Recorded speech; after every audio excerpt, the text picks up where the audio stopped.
incredible job with Tesla. And I mean, nobody else has a car company started up in the last 30 years that's been successful. I don't think so.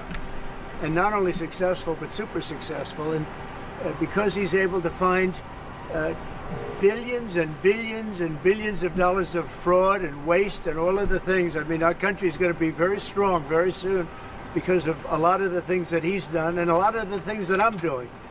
And there's no better team, but there's no better for what we're doing.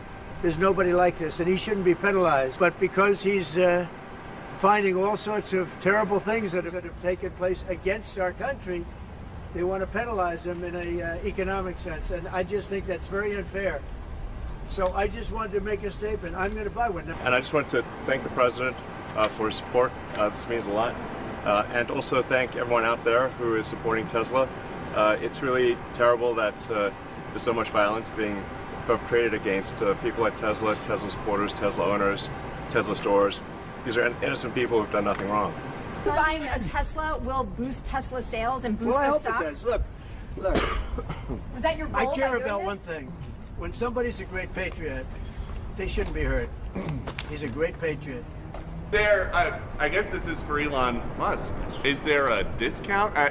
President Trump wrote the art of the deal. Is there any kind of room for negotiating here? Let me answer that. I know he'd give me a discount, but honestly, I don't want to ask for one. You know, I'm president, so I want to pay full price. And what is your message, President Trump? Buying a new car while there are some folks who will see this clip at home and they are struggling with their retirement accounts down at the moment, uncertainty about work ahead.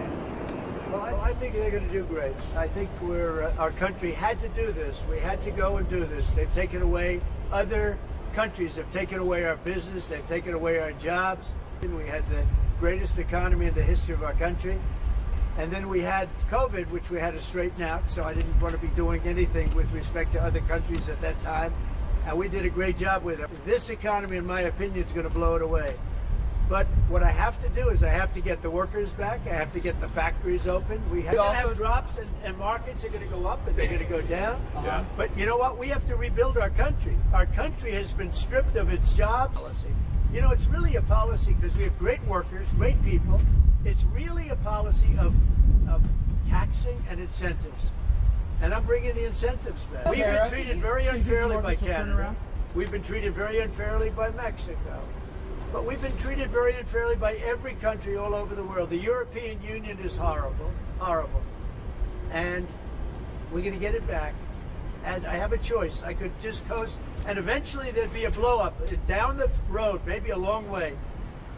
But we owe $36 trillion, and we're going to get it back.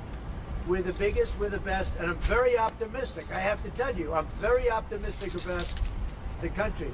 Much more optimistic this way than if I did it the easy way. Yeah. Mr. President, you mentioned the ups and downs in the stock market. You said it'll go up, it'll go down. But do you and your tariff policies right now bear any responsibility for the turmoil we're seeing this week? Biden gave us a horrible economy. He gave us horrible inflation. And I think the market was going to go very, very bad. If anything, I have a lot of very smart people, friends of mine and great businessmen. They're now investing because of what I'm doing. Because long term, what I'm doing is making our country strong again. But we didn't have these problems. I had no inflation. I had a great economy. He gave you high prices. You couldn't buy bacon. You couldn't buy anything. And also, I inherited a situation with eggs. The price of eggs was through the roof. Well, now the price of eggs has come down a lot. Interest rates have come down. Gasoline prices have come down. It's all coming down. It's all a beautiful thing. I can do it the right way, the wrong way. We're doing it the right way. And I have tremendous confidence in this country and the people of this country. Will you make a different decision now about the tariffs on Canada? Will you reduce it? At that, but probably so, yeah. You're looking he was at a gentleman. Will you reduce it back? He was a gentleman. Look, I said it before. We give Canada $200 billion a year. We subsidize Canada between all of the things we give them and trade. We give them. We don't have to have cars made in Canada. We don't have to have lumber from Canada. We have tremendous lumber. We have tremendous trees. All I have to do is unfreeze them from some of the restrictions that were put on. I can do that with an executive order. And frankly, the way that gets solved is Canada should honestly become our 51st state. We wouldn't have a northern border problem. We wouldn't have a tariff problem. they don't have much, they spend very little, as you know, the least of almost anybody on military, and we spend the most of anybody on military. Again, but Canada would be great as our cherished 51st state. You wouldn't have to worry about borders, you wouldn't have to worry about anything. And by the way, Canada is very highly taxed, and we're very low tax. We're considered a low tax nation because of me, because I cut the taxes so low. So the people of Canada would pay much less tax. Mr. President talks about some of the violence that's been going on around the country at dealerships. Some say they should be labeled domestic terrorists. I will do that. I'll do it. I'm going to stop them. We catch anybody doing it because they're harming a great American company. You know, I've stuck up for the NFL. I've stuck up for a lot of American companies and other companies, but American companies. I did a very big favor for the NFL. I do favors for all of them. When you heard an American company, especially a company like this, supplies so many jobs that others are unable to do, when you do that, those people are going to go through a big problem when we catch them. And we have a lot of, we got a lot of cameras up. We already know who some of them are. We're going to catch them. And they're bad guys. They're the same guys that screw around with our schools and universities. The same garbage. Mr. President, your comments the other day not ruling out a potential recession seemed to rattle the stock markets. The Commerce Secretary said there wouldn't be one. Boom. Just so you know. Just specifically on the recession. Yeah. Do you think there will be a recession? I don't see it at all. I think this country is going to boom. But as I said, I can do it the easy way or the hard way. The hard way to do it is exactly what I'm doing, but the results are going to be 20 times greater. And remember, Trump is always right.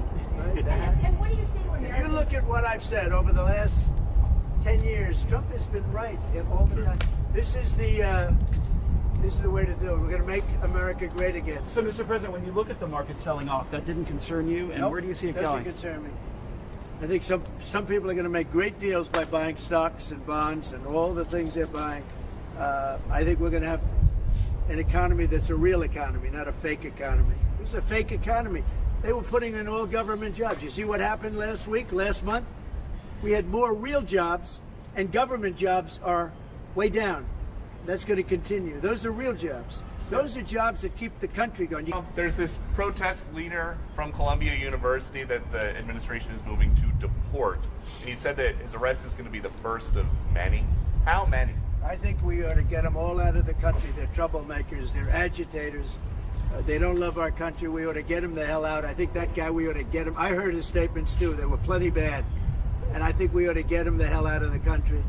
I watched him. I watched tapes specifically. I watched tapes. Columbia used to be a good school. Now it's been overrun because of bad leadership. That's what happens. Happens to countries and it happens to universities. Security administration, and you guys are looking for fraud and waste and abuse.